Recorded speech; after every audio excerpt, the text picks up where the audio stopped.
কেন ইসলামী দলগুলোকে বাছাই করে নেবেন?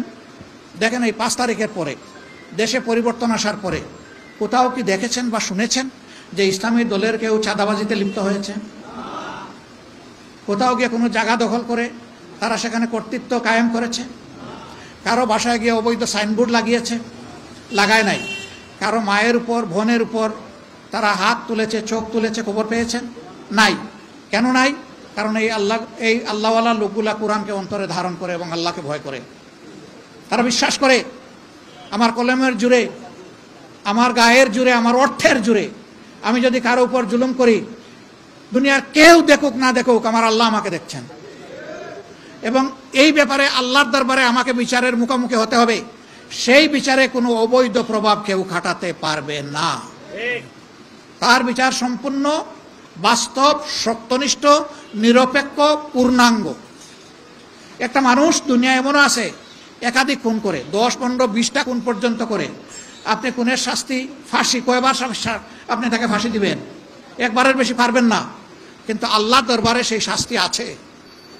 আল্লাহ একটা ফাঁসির জন্য যে শাস্তি কাউকে দিবেন, 10টা ফাঁসি যদি করে তাইলে তার 10 গুণ দেওয়ার এখতিয়ার আল্লাহ তাআলা রেখে বলা আছে, কোনো মানুষের নাই। এই ভয় যখন একটা মানুষের অন্তরে থাকবে, তখন মানুষের জীবন, সম্পদ এবং ইজ্জত এই লোকদের হাতে নিরাপদ হয়ে যাবে ইনশাআল্লাহ। গত 10 মাস তার প্রমাণ। এত মজলুম আমরা, তারপরে আমাদের কর্মীরা চাঁদাবাজি করে না, দখল বাণিজ্য করে না, মানুষকে ভয় দেখায় না, গায়ের জোরে কোথাও কোনো বাড়াবাড়ি করে না। হ্যাঁ, 2-1 জায়গায় সামান্য ব্যতিক্রম হয়েছে। পান থেকে সামান্য চুন ঝরে পড়েছে, আমরা গলা চেপে ধরেছি। আমরা কাউকে খাতির করি নাই, ঠিক মতো তাকে আমরা আমাদের শাস্তির আওতায় এনেছি।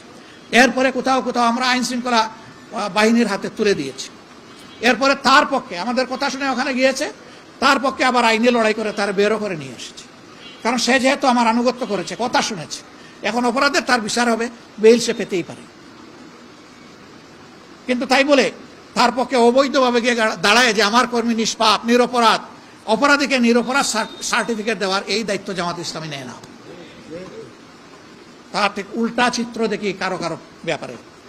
আপনাদের এখানে অবশ্য খুব ভালো এলাকা, এখানে কোনো চাঁদাবাজি নেই। এখানে চাঁদাবাজি আছে? ওরে বাবা, তাই তো দেখি সারা বাংলাদেশেই আছে।